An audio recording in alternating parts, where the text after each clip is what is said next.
मित्रांनो, तुमच्या आयुष्यात कुठल्या ना कुठल्या बाबतीत अस्थिरता आहे का? जर अस्थिरता असेल तर ती अस्थिरता का आहे? कारण अस्थिर करणारी परिस्थिती आहे. अस्थिर करणारी परिस्थिती का आहे? कारण तुमचे निर्णय जे आहेत ते निर्णय चुकीचे आहेत किंवा तुम्ही चुकीचे निर्णय घेतलेत. आता ते निर्णय का चुकलेत? कारण ते निर्णय घेताना तुम्ही जे करत होता ते विचार चुकीचे होते. आणि हे विचार जे आहेत ते चुकीचे का होते? कारण तुमचा कुठल्याही गोष्टीकडे बघण्याचा दृष्टिकोन जो होता तो चुकीचा होता.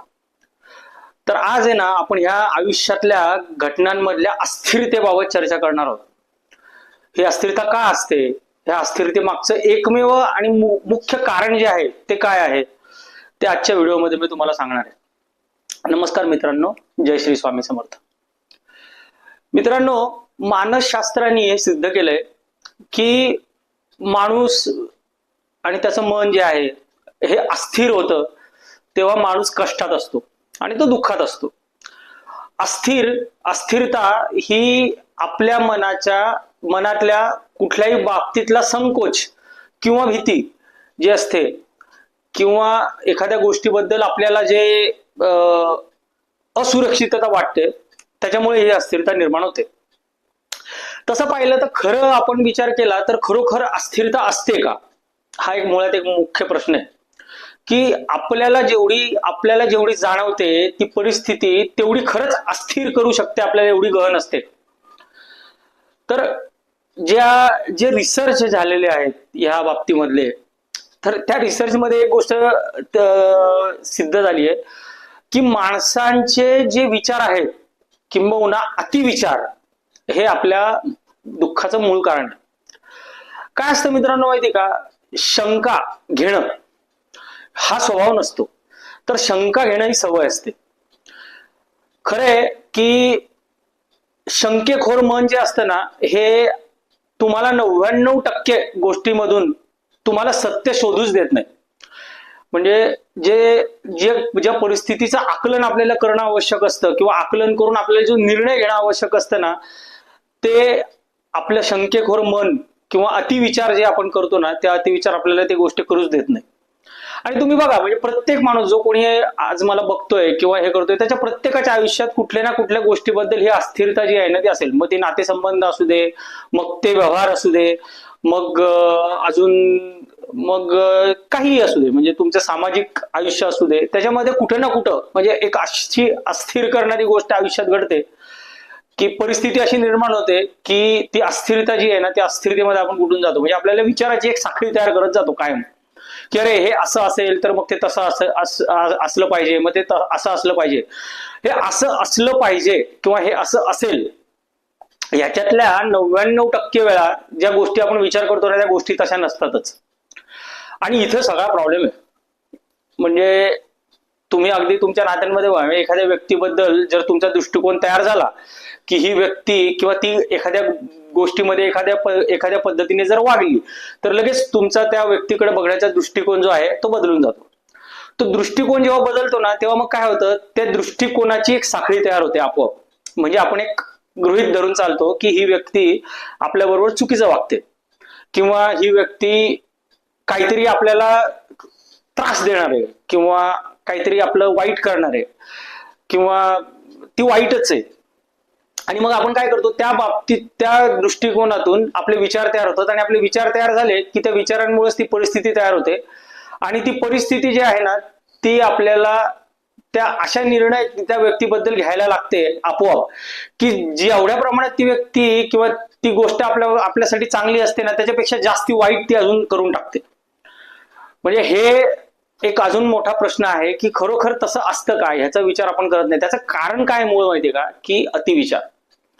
विचार जे आहेत ना ही आपली ताकद आहे, पण जेव्हा विचार ही आपली कमजोरी बनते ना तेव्हा मग तेच विचार जे आहेत ना हे आपला घात करून टाकतात.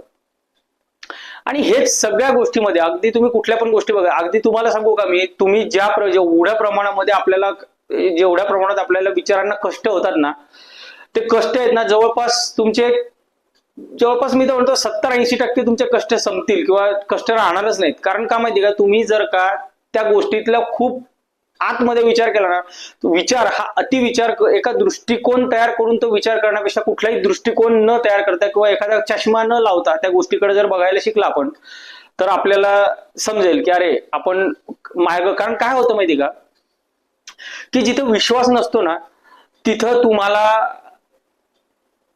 तुम्हाला कशाची साथ मिळत नाही. म्हणजे काय होतं, अविश्वास, तुम्ही माणसं जी आहेत, कारण 99% वेळा काय होतं, आपल्या संबंध आपल्या परिस्थितीमध्ये कुठं ना कुठं माणसांचा संबंध असतो.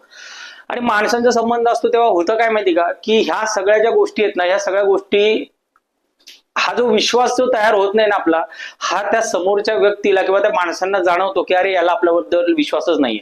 आणि मग तो माणूस त्या गोष्टीबद्दल जसा आपण त्याला क्रिया करतो त्याच्याविषयी, तसाच तो प्रतिक्रिया द्यायला सुरुवात करतो. आणि मग परिस्थिती जी असते त्या अधिक अधिक चिघळत जाते. आणि ती चिघळलेली परिस्थिती मग हाताबाहेर गेली की मग डिप्रेशन येतं, मग नैराश्य येतं. मग हा एक प्रश्न असा आहे की खरोखर आपल्याला हा विचार जो आहे, हा विचाराला दिशा देणं जे आहे ते गरजेचं आहे. म्हणजे किती विचार करता तुम्ही हे महत्वाचं नाही, तुम्ही कसा विचार करता हे जास्ती महत्वाचं आहे. म्हणजे ह्या सगळ्या गोष्टी ज्या आहेत, ह्या सगळ्या गोष्टी माझ्याबरोबरही घडून गेल्या. म्हणजे जेव्हा मी पूर्ण फिल्टर केला ना सगळ्या गोष्टी, तेव्हा मला समजलं की आहे माणसं खरोखर तशी नसतातच. हो, माणसं खरंच एवढी वाईट नसतात जेवढे आपल्याला वाटतात. म्हणजे आपल्याला अक्षरशः आता असं झालेलं आहे की आपण आहे ना सगळ्यांबद्दल आपण शंका घ्यायला सुरुवात केलेली आहे. म्हणजे इव्हन कोणी चांगलं जरी काहीतरी करत असेल ना, तरी आपण पहिला हा विचार करतो की अरे हा एवढं चांगलं वागतोय किंवा एवढं चांगलं करतोय, याच्या मागचा उद्देश काय असेल. म्हणजे बघा, कोणी चांगला विचार करू शकतं ह्या गोष्टीबद्दलच आपल्याला विश्वास नाही राहिलेला. तुम्ही मला सांगा, जर आपण आपल्या स्वतःवरती, आणि याचं मूळ कारण काय माहिती का, आपल्या स्वतःवरतीच विश्वास नाही, हा अजून परत याच्यातला प्रश्न आहे. कारण आपल्या स्वतःवरती जर विश्वास असेल तर तुमच्या आयुष्यात तुमचा कोण काय बिघडू शकणार आहे. कुठली परिस्थिती किंवा कुठली वेळ किंवा काय कुठली व्यक्ती, जोपर्यंत तुमच्या स्वतःवरती विश्वास आहे ना, तोपर्यंत तुमचं काहीही बिघडू शकत नाही. ज्या वेळेस तुम्हाला असं वाटतं ना की मी हे हाताळू शकत नाही, तेव्हा आपण समोरच्या व्यक्ती आपल्याला काय घात करतो ना त्याचा विचार करायला लागतो. आणि हे जे सगळे प्रॉब्लेम्स आहेत ना, हे प्रॉब्लेम्स हे अतिशय क्लिष्ट बनवून टाकतात आपल्याला. म्हणजे आपल्याला एक असे गुंतलेलं असं बनून जातात की आपलं काय होतं, आपलं कशातच लक्ष लागत नाही. आणि त्यामध्ये या सोशल मीडियाच्या जमान्यामध्ये काय होतं माहिती का, माणसं घरापेक्षा या बाहेरच्या याच्यामध्ये आसरा शोधत, आपले संवादच संपलेत. कारण हे जे दृष्टिकोन आहेत ना, हे दृष्टिकोन आपण तयार करून घेतले. आपल्या घरातल्या लोकांबद्दल आपले दृष्टिकोन आहेत, आपल्या घरातल्या लोकांबद्दल आपण अति विचार करून आपल्या नातेसंबंधांमध्ये आपण दुरी निर्माण करून घेतलेली आहे. आणि बघा ना, म्हणजे तुम्ही कुठल्याही अशी नाती पाहिजे तो आयुष्यामध्ये की ज्यांच्याकडून तुम्हाला काही अपेक्षाच नसल्या पाहिजेत, निखळ प्रेम. अशी काही नाती आहेत का तुमची? आणि आपली ती नाही आहेत म्हणूनच आपल्याला अडचण आहे. म्हणजे काय होतं माहिती का, आपल्याला प्रत्येक नात्यांमधनं काही ना काही अपेक्षा असतात. आणि जेव्हा या अपेक्षा असतात ना, तेव्हा त्या जेव्हा आपल्याला, कारण कसं असतं, प्रत्येक व्यक्तीचे तो त्याच्या परिस्थितीनुसार किंवा त्या वेळेसच्या मनस्थितीवरती तो वागत असतो. मग बऱ्याचशा वेळेला माणूस जेव्हा वागून जातो किंवा चिडचिड करतो, हे कदाचित त्याला मनातून काढायचं असतं, पण कदाचित काहीतरी असतं त्याच्या डोक्यामध्ये की त्याच्यामुळे त्याची चिडचिड होते. मग ते जेव्हा आपल्याला चिडचिड होते तेव्हा आपल्याला काय होतं की अरे हा माझ्यावर चिडलाच का, हा माझ्यावर रागवलाच का, मग ह्यानी माझ्यावर असंच का केलं. अरे पण कदाचित त्या क्षणी त्याला तसं तो वागला असेल, ठीक आहे. आणि ते जेव्हा वागणं होतं ना, तेव्हा मग ह्याची जेव्हा साखळी तयार होते, जेव्हा याचा अतिविचार तयार होतो ना, तेव्हा मग आपले संबंध वेगळे. आणि संबंध हा प्रत्येक गोष्टीचा मूळ गाभा आहे. कारण मनुष्य जो आहे ना, हा सामाजिक प्राणी आहे. आणि या सामाजिक प्राण्याला सगळ्यांबरोबर राहायला हवं असतं. किती जरी म्हटलं की मला कोणाची गरज नाही, असं कधी होत नाही. अहो, तसं जर असतं तर काय झालं असतं. आपण मनुष्य आहोत, आपल्याला भावना आहेत. आणि हे अतिविचार जे आहेत ना, हे अतिविचार आपले व्यावहारिक, सामाजिक आणि पारिवारिक सगळे संबंध जे आहेत ना, याच्यामध्ये प्रॉब्लेम निर्माण करतात. आणि जेवढ्या प्रमाणामध्ये तुम्ही ह्या विचारांवरती नियंत्रण मिळवाल ना, तेवढ्या प्रमाणामध्ये तुम्ही जास्ती मोकळं आणि आनंदी राहू शकाल. मन मोकळं म्हणजे तुम्हाला व्यक्त होता आलं पाहिजे, एका विशिष्ट पद्धतीने व्यक्त होता आलं पाहिजे. म्हणजे व्यक्त होणं जे आहे ना, हे व्यक्त होणं तुमच्या विचाराची जी साखळी आहे ना, ती थांबवतं. म्हणजे कसं की समजा तुम्हाला एखाद्या व्यक्तीबद्दल असं वाटलं किंवा काही पण जर वाटलं तर बोला तुम्ही. म्हणजे अगदी स्पष्ट जरी नाही बोलता आलं तर हिंट देऊन बोलून बघा. तुम्हाला कदाचित कळेल की अरे यार आपण चुकीचा विचार करतोय, अरे हे तर असं नाहीच आहे. कारण आपण बोलत नाही, आपल्या मनातल्या मनात आपण ती विचाराची साखळी तयार करत राहतो आणि मग सगळ्या गोष्टी आपल्याला आपले दुश्मन बनत जातात कारण नसताना. म्हणजे मी तर बघितलंय, म्हणजे कुठल्या एखाद्या सुरीची सासू दुश्मन असते, कोणाची नणंद, म्हणजे काय सगळा विचका करून ठेवलाय. म्हणजे असे कितीतरी लोक आहेत, म्हणजे खरंच काही नसतं. लोक ही एवढी वाईट नसतात. प्रत्येकाच्या विचार करण्याची पद्धत असते. आणि ह्यातून जर बाहेर पडायचं असेल ना, तर एक सोपाच आणि मला जो आवडतो तो सगळ्यात भारी मार्ग काय माहितीये का, आयुष्यात अशी काही माणसं पाहिजेत, अशी काही नाती पाहिजेत, किंवा जे लोक तुम्हाला कम्फर्टेबल, त्यांच्याकडनं तुम्ही काय अपेक्षाच ठेवू नका. बिनधास्त त्यांच्याबरोबर राहा, वागा, त्यांच्याबद्दल काहीच विचार करूच नका. म्हणजे तो चांगला आहे का वाईट आहे का, मग हा तो माझ्याशी असं का वागला, की मग काहीच नाही. तुम्ही त्यांच्यावरती प्रेम करता, बस विषय संपला. इतकं आणि इतकं निखळ नाती जेव्हा तुम्ही डेव्हलप, तेव्हा तुम्हाला सवय लागत जाईल. प्रत्येक लोकांमध्ये काहीतरी चांगलं बघण्याची सवय, ही सवय असते. वाईट बघणं हा स्वभाव नाहीच आहे. वाईट बघणं किंवा अविश्वास जे आहे ना, अविश्वास ही सवय बदलता येऊ शकते. आणि याच्यावरती साधी गोष्ट काय माहिती का, विचारांवरती नियंत्रण हे मनावरती अवलंबून. आणि हे कधी करता येईल, म्हणजे याच्यावरती तुम्ही मेडिटेशन करा. म्हणजे मेडिटेटिव्ह तुमचं मेडिटेशन जे आहे, तुमच्या डोक्यातलं जे तुमच्या काही गोष्टी ज्या आहेत ना, रोजच्या रोज डिलीट झाल्या पाहिजेत. डिलीट होणं फार गरजेचं आहे. म्हणजे ते पुसून टाकणं. सगळं जर भरत राहिलं तर फुटेल कधी ना कधी. त्याला काढून टाकणे गरजेचं आहे. काढण्याची प्रक्रिया म्हणजे मेडिटेशन, काढण्याची प्रक्रिया म्हणजे ध्यान. आणि हे आपल्या अध्यात्मातच फक्त तेवढ्या त्याची जी जटिल प्रक्रिया आहे ती सोपी करून सांगितलेली आहे. आणि ह्या सगळ्या गोष्टींमध्ये करून बघा. म्हणजे अतिविचार हा तुम्हाला थांबवलाच पाहिजे. आणि हेच तुमच्या दुःखाचं मूळ कारण आहे, तुमच्या अस्थिरतेचं मूळ.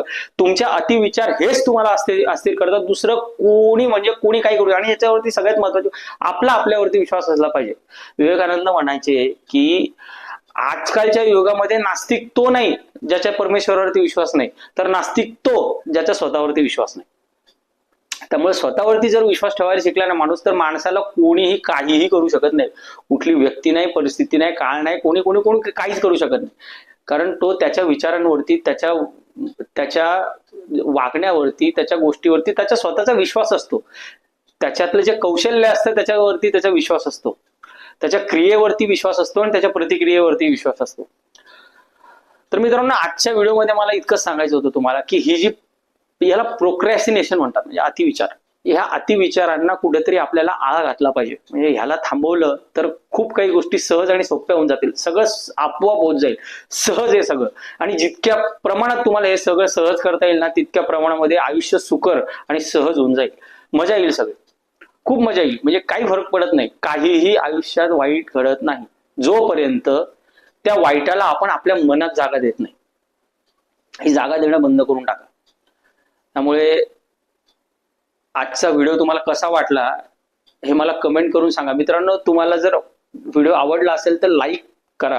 कारण तुम्ही लाईक करत नाही, म्हणजे मी जे काही तुम्हाला एवढं पोटतिडकीने सांगतोय ते जास्तीत जास्त लोकांपर्यंत पोहोचूच द्या.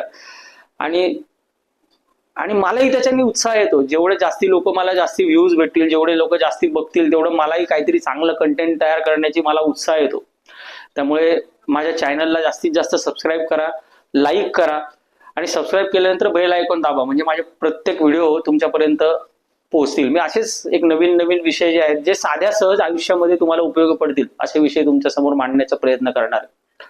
तर मित्रांनो, जोडलेले राहा आणि जास्तीत जास्त लोकांपर्यंत माझं कंटेंट शेअर करण्याचं हाईप ऑप्शन तुम्हाला आला असेल तर माझा व्हिडिओ हाईप नक्की करा. एवढं बोलून मी आज इथेच थांबतो. जय श्री स्वामी समर्थ.